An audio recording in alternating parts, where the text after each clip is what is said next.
Thank you to everyone here joining us as we talk about setting accessibility in motion at Peloton. Before we get started, we'll take a second to introduce ourselves. B. Hi, I'm B. Birchall. My pronouns are she, her. For a bit of visual description on my video background, I'll tell you that I'm wearing an XCon t-shirt, and I've also got a Peloton jacket that says Peloton Software Engineering. So having both of those allegiances. And my background, I've got some windows and bookcases.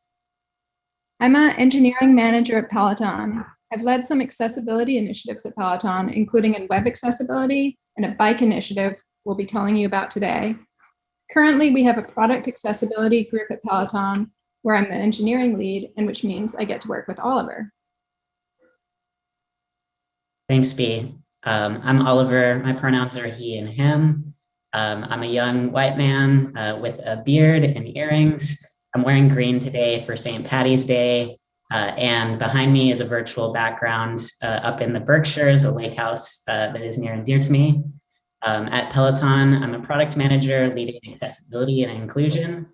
And I am also involved in accessibility programming across all of Peloton. Glenda? Awesome. I'm Glenda the Good Witch Sims. My pronouns are she, her. I will not reveal my age because inside I'm a 4-year-old.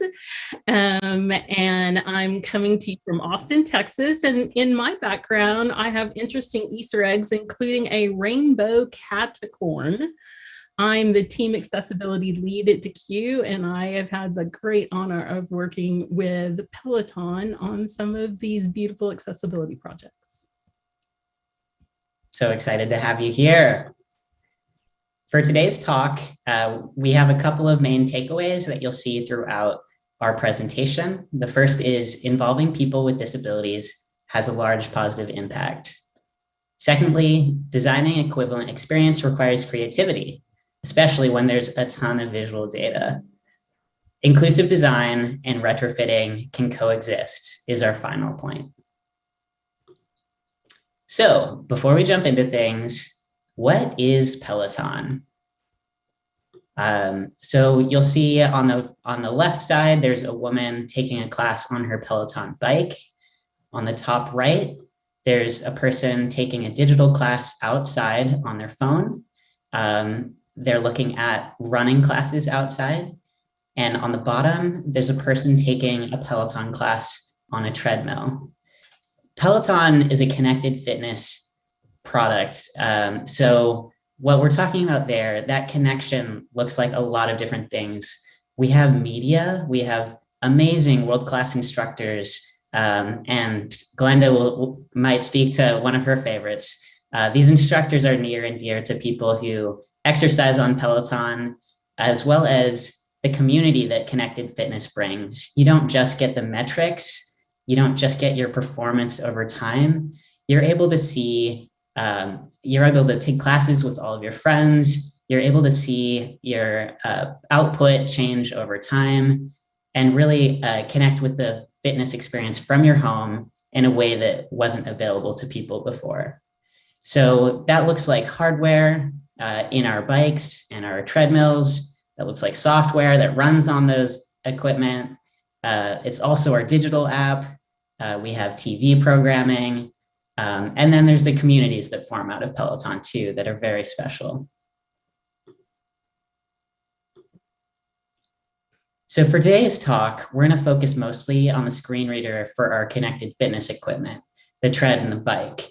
But our commitment to accessibility goes a lot further than that. So you'll see, first off, on the far right, we are so excited to welcome Logan Aldridge to our team. Logan is an incredible athlete and an amputee. He is missing his left arm from the shoulder down, and is an absolute wonder when it comes to CrossFit. He'll be teaching classes as well as leading our strategic adaptive fitness programming content. There's going to be a lot more to come on that, so stay tuned. But on the other sides of things, our software, we have subtitles for live and on-demand classes.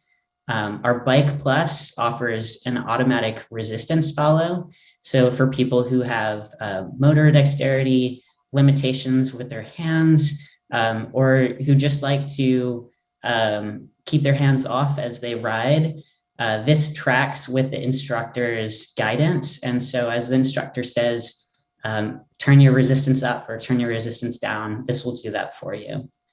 Our target metric zones have been a really powerful tool for when you're working out, you have a high cognitive tax. And so the target metric zones really help you follow the instructor's guidance as well, letting you know if you're pedaling fast enough, if you're in the right zone, or if you need to ramp things up or take things down a notch. We've also been working on touch target sizes. As you're working out, it can be a lot harder to hit those buttons. And then across the board, improving web and mobile accessibility. On the hardware side, this has been a bit more behind the scenes, and our team has started including inclusion requirements. So when we're defining new products, we're looking at the diverse perspectives that might be influenced differently as we build hardware, and bringing those voices in early on in the processes as we do the design and research and development. This has also led to a number of different accessibility biomechanics workshops. And so our team is just very excited across the board, and it's been a unifying effort. I'm going to pass it over to B. Hey, thanks, Oliver. So I'm going to tell you about our journey making the Peloton bike accessible to blind and low vision members. We initially released screen reader support for the bike in 2020, and then have continued to test and gather input to iterate and improve. On the slide, there's a picture of the Peloton bike touchscreen with a rider in the foreground leaning over the screen. First, a little more about the bike and Peloton. Peloton is an inclusive fitness community. Sorry, previous slide still. Peloton is an inclusive fitness community. Our bike brings the fitness studio experience to the home. It provides an immersive experience by streaming live and on-demand classes to you from our fitness studios in New York and London. This accessibility initiative started from our members. We heard from blind bike owners about how much they love their bikes. One of our members even described it as an ideal fitness machine for blind people. But you need to operate the touch screen to navigate into a class. So these members were frustrated that they had to depend on assistance of somebody sighted. Also, as you ride, metrics are displayed and updated on the touch screen. There's an image here on the screen, on the slide, such as your cadence, resistance, and output. Blind members didn't have access to this. We heard from advocacy groups and members that there's actually a growing problem here, that more and more fitness equipment requires touch screens or controls with only visual feedback. This is a challenge in gyms as well as for home fitness equipment. Our blind and low vision members wanted to be able to ride their bikes independently. Next slide. So why did we prioritize this work once we heard about this need? It really comes down to Peloton's mission and values. On the slide is text from Peloton's accessibility page, which we crafted as part of this initiative and published when we released the screen reader on the bike. Let me read to you from this page. Accessibility at Peloton, our commitment. Peloton is committed to providing the best, most immersive, and accessible experience for our members. Everyone has different fitness abilities and ambitions, and we strive to provide a variety of classes and content that allows all our members to reach their personal goals. Our core values are putting our members first and empowering people to be the best version of themselves. And we want that to be inclusive of the abilities of all of our members. Next slide. So what was our approach? Right from the start, we set out to define our approach for the project, which was to involve members of the blind and low vision community throughout the process and to test and iterate. This was actually partly influenced by accessibility conferences like this one and the broader accessibility community. The advice I kept getting was involve people with disabilities. The slide has a collage of images. There are two pictures of blind or low vision members with their bikes. Since we are already in touch with blind members who use Peloton bikes, we could talk to them about how they used the bike at the time, before the improvements, what they expected, and what was most important to them. Also on the slide, there's a logo for American Council of the Blind. Working with advocacy groups was important to get a broader community perspective about fitness equipment. Finally, on the slide, there's a picture of me interacting with the bike touchscreen. I'm wearing a sleep mask in the picture to avoid light perception getting in the way. Testing with members as well as internally was critical in this project. Something that surprised me a little that I learned from working on this was how important it was to block light perception for this type of testing. Even a screen curtain, which is something that makes the screen black, let me rely on a lot of visual cues about position on the large screen based on my familiarity with the app. Next slide. Adding screen reader support to the bike had some unusual challenges. So the bike tablet is an Android tablet, so we knew we'd be using Google's TalkBack screen reader. But there were some unusual aspects that meant we couldn't just straightforwardly apply screen reader best practices designed with phones in mind.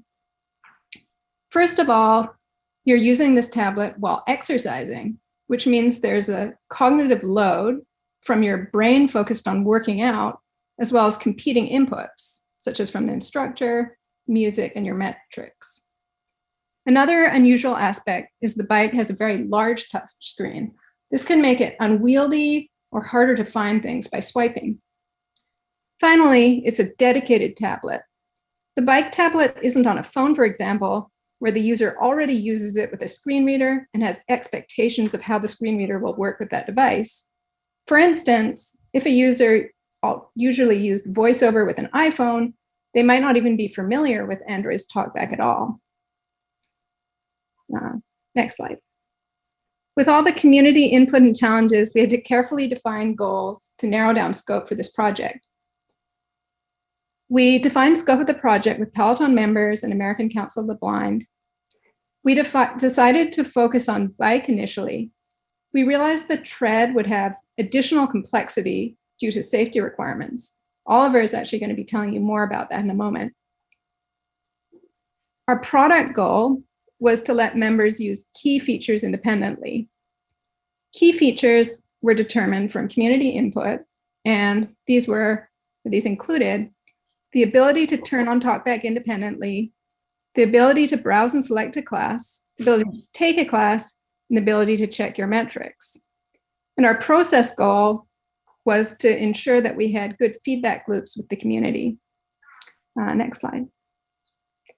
I'm going to show you a demo of our initial launch, which was in 2020. After that, Glenda is going to tell you a little bit about the usability study we did right after launch. In the demo, you're going to see you and hear using TalkBack to find a class and start a class. After Glenda tells you a little bit about the usability study, we're going to tell you about some improvements that we made. So I want you to be thinking about what could be easier here. Oliver, do you want to play the video? 30 minutes intervals and arms ride. Cody Rigsby, 7 hours ago. Taken by me. Row 2. Double tap to activate. Start button. Double tap to activate. Cody Rigsby, 30 minutes intervals and arms ride. Exit button. Double tap to activate. 30 minutes intervals and arms ride. Cody Rigsby cycling. Thursday, July 9th, 20 at 8 a.m. You will need light weights. Start button. Double tap to activate. What's up, Peloton?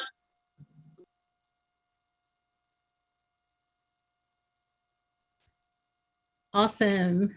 So in the summer of 2020, Peloton asked Q to help them conduct a usability study for people that were blind and low vision. And what was unique about this? I've done more accessibility usability studies than I can count. And I was super excited about this. But from the very beginning, I realized it was unique. Number one, we had to recruit people with disabilities that already used Peloton. So that was greatly restricting the pool of people we could recruit from. Luckily, Peloton already had a great relationship with the American Council of the Blind. And with that relationship and one blog post, we were able to recruit all the participants that we needed. The next challenge was a usability test that we were originally going to conduct in person, had to go remote because we were in the early months of the pandemic. And so to keep everyone safe, we did do it remote via Zoom.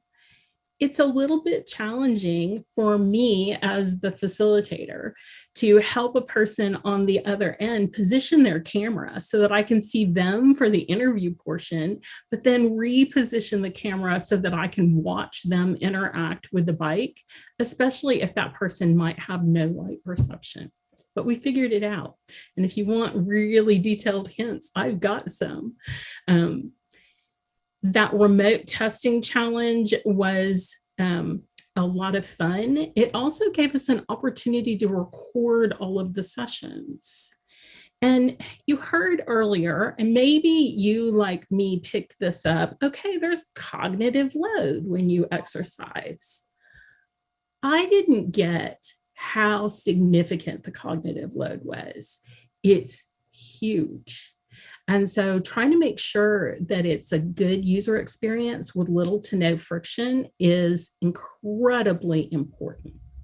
Now, before I move on from this slide, I need to have a call out to some people at Peloton that were crucial to the success. Andrea Sutiak and Onyx and others did the recruiting for the people with disabilities and helped moderate the sessions so that we had a really, really rich and positive experience.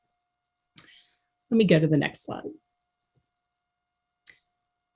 There were also some really surprising insights. As I said, I've been doing this for years. I've done remote usability testing. I've done in person. So I should have this all down. Well, one of the things that we determined from the very beginning is that we were definitely going to make sure that we didn't just have people that were blind, but that we also had people that were low vision. And I have been for many years relying on the ADA definition of legally blind for that cut point. And so when we were recruiting, we were asking for people if they had low vision, which we defined as acuity less than 20/200 in the best corrected eye. But what was fascinating is that as we looked at the results, it was nowhere near as meaningful as expected. We actually had to group between people that primarily used their vision and used talkback as a supplement versus people that had no vision or they chose to rely on the screen reader of talkback. And this was so surprising to me because one of the participants had 1 degree of visual field, but used their vision. Another person that was at 20/1600 vision did not rely on the screen reader, but used their vision. So really important results. And why is that so important? What I realized is since we had gotten 10 participants and it was roughly half and half, if I didn't pay attention to the different use cases, if I just stuck to this 2200 legal definition, I might have missed the nuances of what was happening for a friction and a usability point. So next slide. Just a quick time check here too. Oh, yeah.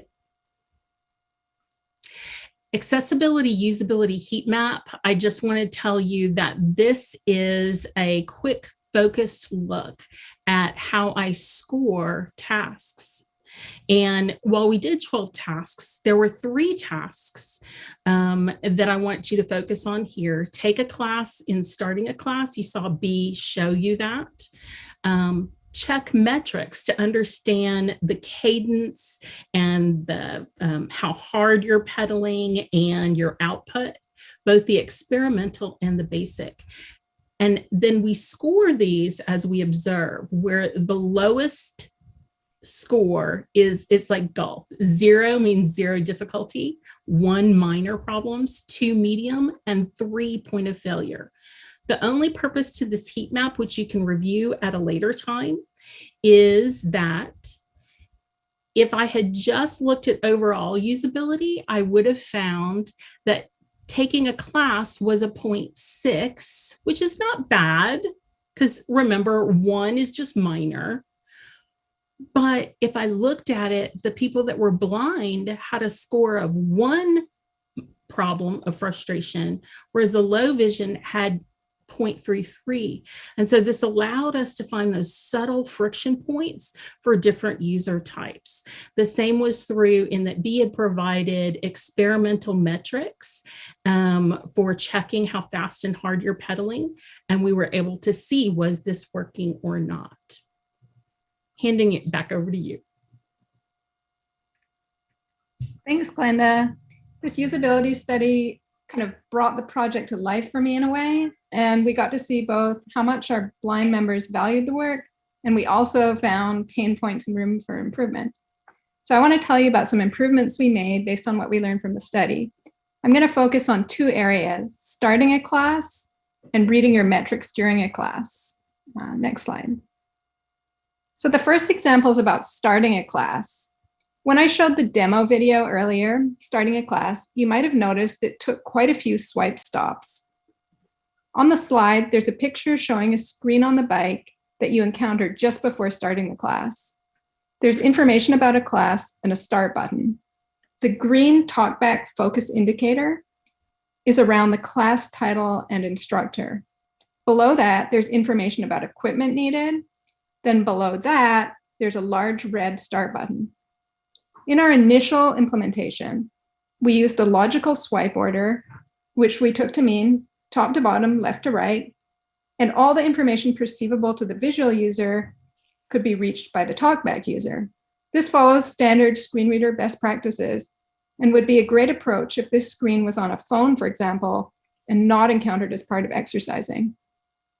However, we learned from our users that it was hard to locate the start button on the large screen and cumbersome to have to swipe through information when you just wanted to start your workout. The talkback user experience wasn't really equivalent to the visual user in an important way. The visual user has attention directed to this large red start button right away, and so can immediately select it. An accessible product offers equivalent experience to people with different abilities, but what is the right equivalence here? Next slide. On this slide, we see the green talkback focus ring around the start button. In our next iteration, we autofocus the start button when the user enters the screen. That way, attention is immediately brought to the start button. You hear start and can double tap anywhere on the touch screen to begin the class. In this case, figuring out what will amount to equivalent experience took some testing and iteration. Next slide. The second improvement I'll tell you about is to reading your metrics during a class. The slide has a picture of the bike screen with a lot of visual information. We see an instructor in the class video. It's Ali Love for those of you Peloton members in the audience.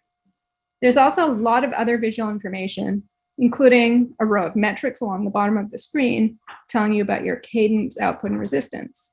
These metrics constantly update as you ride. What would be an equivalent audio experience? Figuring out where to tap the screen to read metrics is difficult while exercising. So on our initial talkback implementation, metrics were read out when they updated, automatically reading out every time there's an update. This turned out to be a top user complaint in our first usability study. Metrics could change frequently, and then talkback was much too chatty and distracted from the music and instructor. So our first improvement was just to immediately turn off those chatty. Relied on active teaming due to accents and. Sorry, there's some feedback. So our first improvement was to immediately turn off those chatty readouts. But we knew we had to make improvements to help people be able to understand their metrics easily. The challenge is that attention works differently, or it can work differently, for visual and auditory inputs. If you're a visual user, it's easy to direct attention to metrics along the bottom of the screen or to the instructor. Audio inputs don't let us selectively direct attention in the same way. Next slide.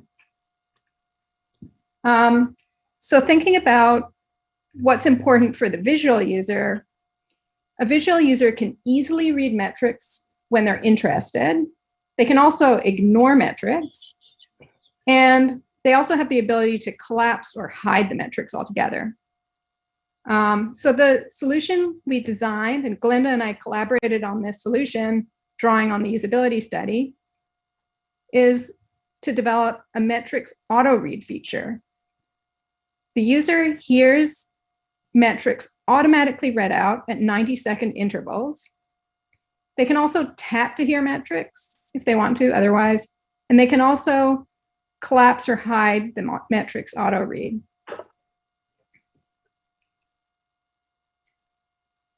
We found that members were really delighted with this update that we made, the metrics auto read feature. It really helped solve the problem of giving people an equivalent experience to the one the visual users got. I'd like to give one of our members the last word in this section about the bike before handing off to Oliver. This is a short audio clip from the usability study where you'll hear Glenda and one of our members. What are your overall impressions of the new accessibility features on your Peloton bike? Well, I love it because it's a game changer. It means that the whole reason I ride is it's the one exercise I can do independently, right?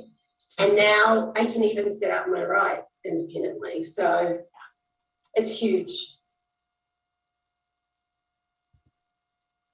So powerful, so cool. And now we're going to launch into talking about building the screen reader experience for our treadmill. This is a project that we started last year, and it's still in progress.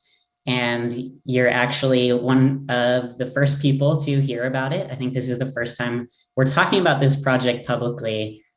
So very, very exciting. So before we started, we learned from our experience with the bike that it was important to be working with people with disabilities all throughout the process. So to begin with, we jumped into research. How were blind people currently using treadmills?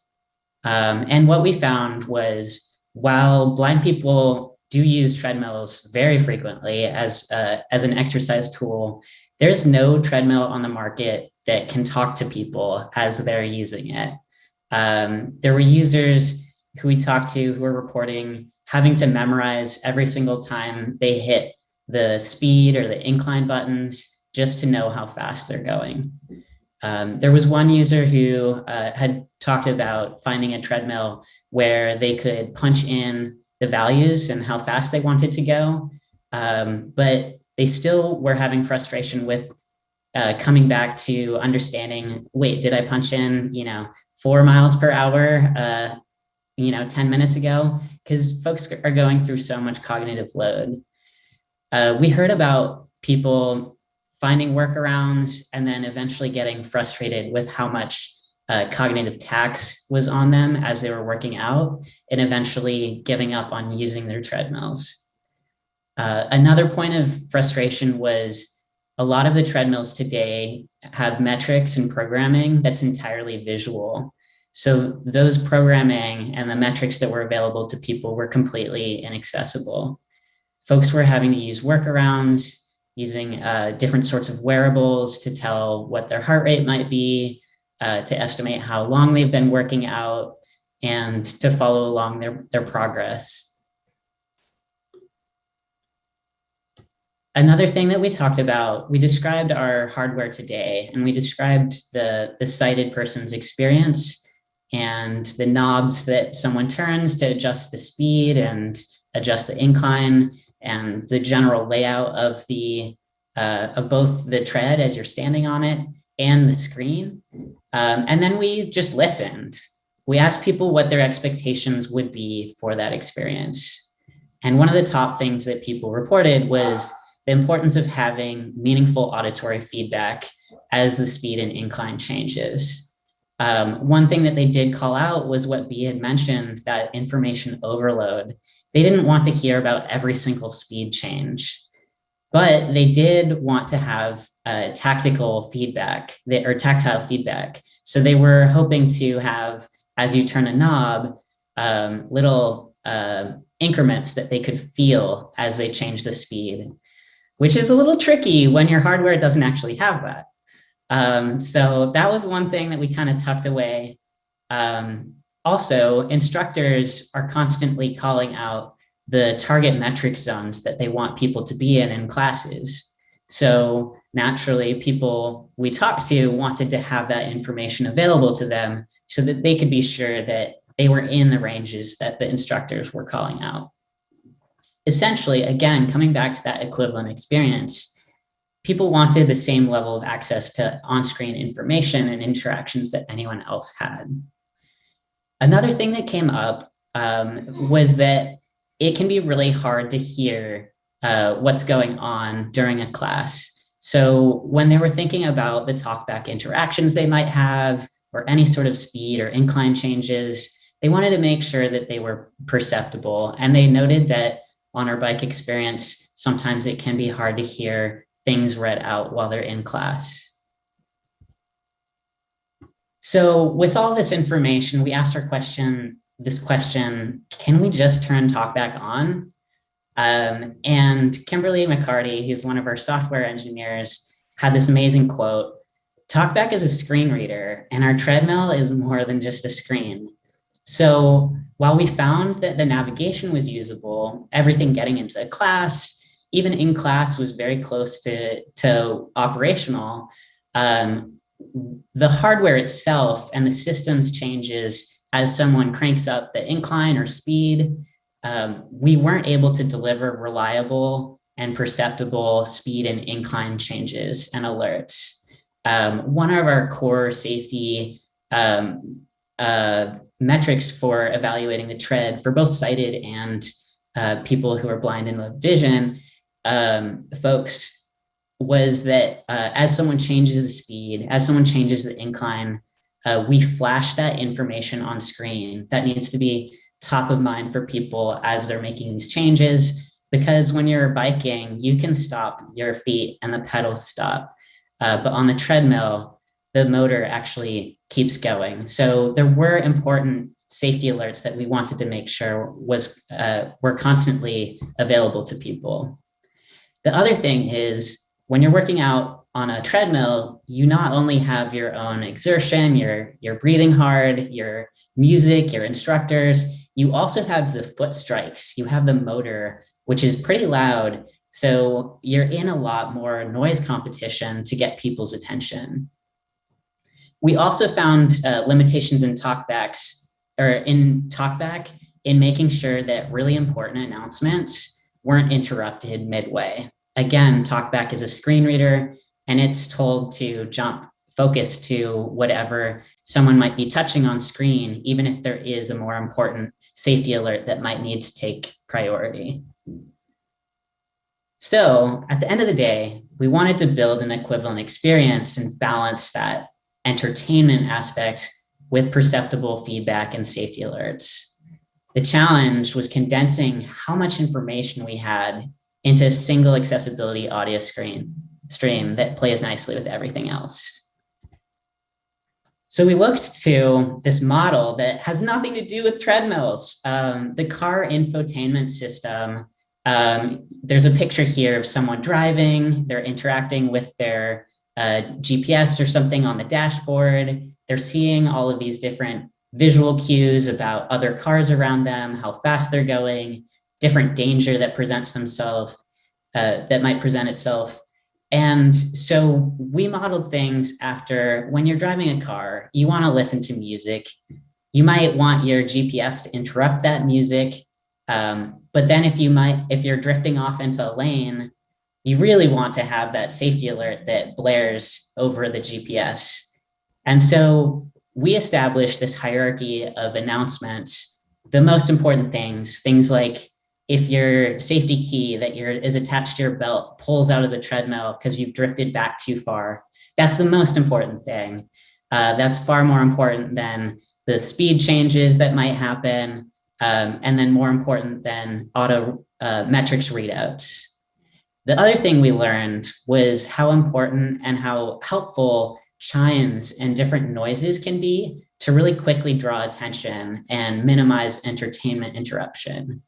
We ended up using these as a kind of stand-in for the tactile requests as someone changes increments of speed, really quickly letting someone know that that's happening, but without interrupting the rest of the entertainment.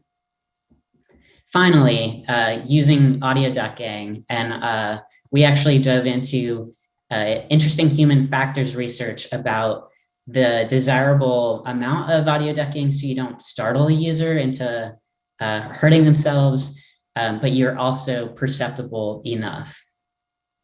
So this next video, I actually would love you to focus mostly on the audio here.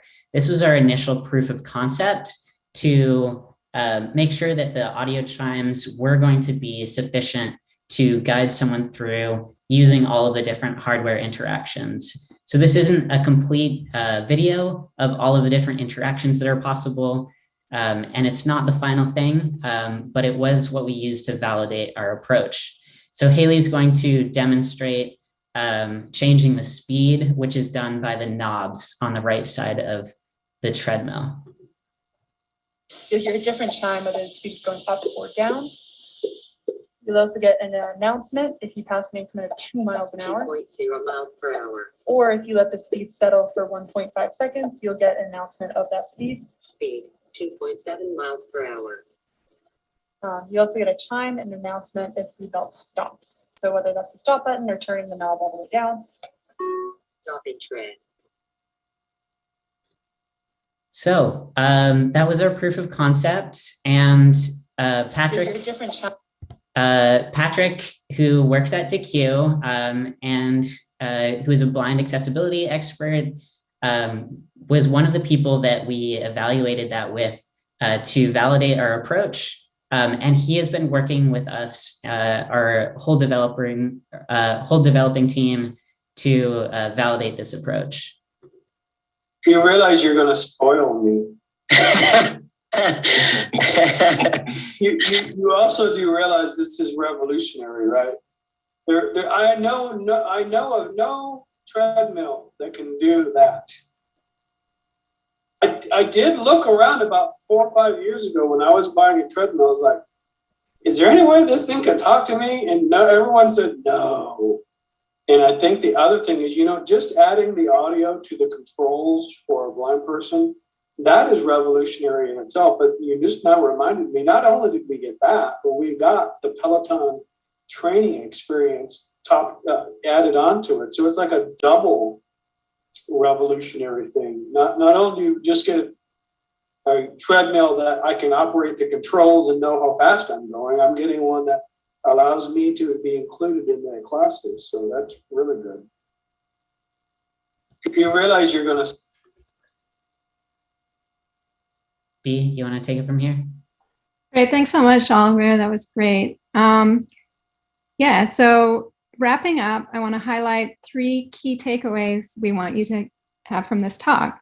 So the first is that involving people with disabilities has a large positive impact. The slide, sorry, same slide. Just wanted to explain that the slide has a photo of one of our blind members riding the bike. The projects we told you about would be completely different without community impact and feedback loops. It's almost hard to imagine what they would be like. First of all, improving the accessibility of our connected fitness products started from hearing from our members. Gathering input, testing, and refining had a big impact on results. There are also feedback loops within our teams. Hearing from blind and low vision members about the positive impact we're having helps to motivate our development teams as well as leadership. Now we're making sure to have those same user-involved approaches in developing talkback for the tread. Next slide. The second takeaway is that designing equivalent experiences can require creativity. The slide has a picture of part of the bike screen, part of an image shown earlier, with a lot of visual information. An accessible product gives an equivalent experience to people with different abilities. You perceive the same things, even if in different ways, but it's not always straightforward to figure out what an equivalent experience is. This is especially so when there's a lot of visual information and you're trying to design an audio equivalent. Attention works differently with visual and auditory inputs, so it can require some creativity, testing, and iteration to figure out the best equivalents. We saw this with reading metrics on the bike, and now we're also seeing that with understanding safety alerts on the tread. Next slide. The final takeaway we want to leave you with is that inclusive design and retrofitting can coexist. Maybe a surprising takeaway for in an accessibility conference.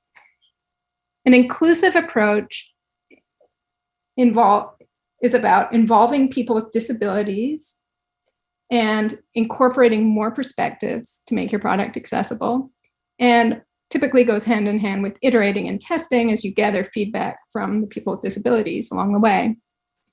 Retrofitting, by contrast, retrofitting is often used in a derogatory way, something you shouldn't be doing, and it involves not taking accessibility into account at the start of a project, but adding it in later. We often say that retrofitting is to be avoided in favor of inclusive design.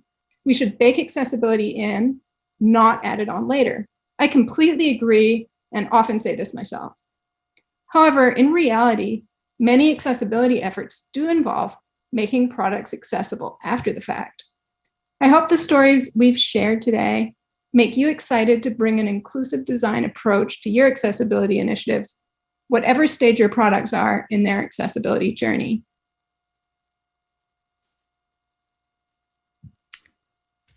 I think we have a little bit of time for a Q&A. Yes, we do. Awesome presentation. Let's get into a couple questions in our remaining time. So first question is, what were some of the challenges in performing accessibility testing while people are exercising? So one of the things I'll say is I didn't get it. We ran the first 2 usability tests and Andrea had to tell me, Glenda, you need to let them hit full exertion. And I was a little nervous because I'm not used to making people work out in the middle of a usability study. But how much of your brain is available to interact with the device changes when you're at full exercise exertion. So we wouldn't have gotten good usability results if I hadn't let that occur.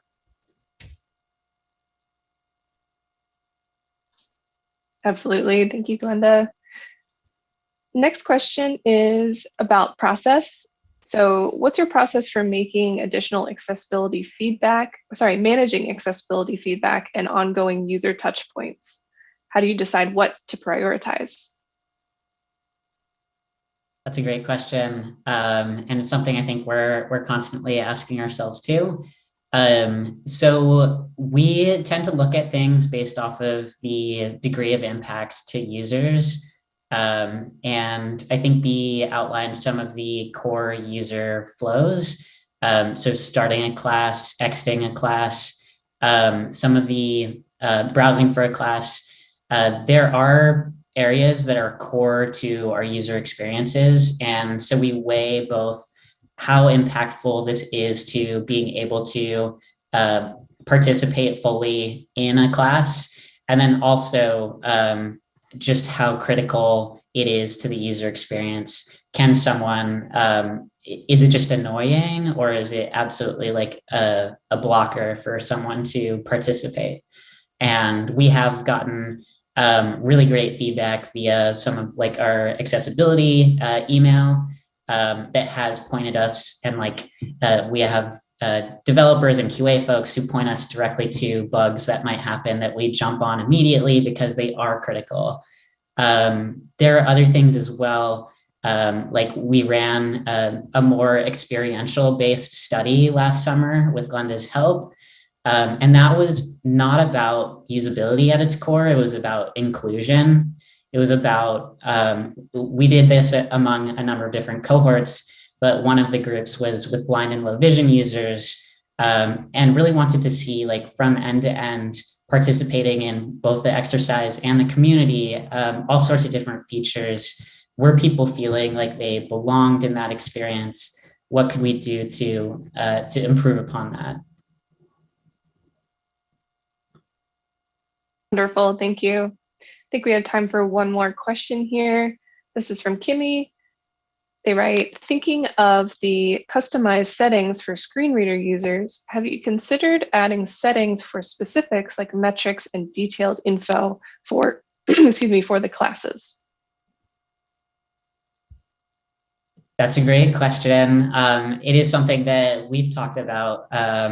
It's not something that's been on our immediate roadmap because we've been prioritizing making strides on the treadmill right now. So it's something that we find a personalization, of course, is always very important when it comes to accessibility. And it's something that we do want to work on. There's just only so much we can work on at once. Fantastic, thank you. Okay, I think we are just about at time. So I want to thank you, Oliver, B, and Glenda for your presentation today. Super exciting stuff. I'm really excited to see the kinds of accessibility features that Peloton develops next. Thank you, Grace. Thank you so much. Thanks.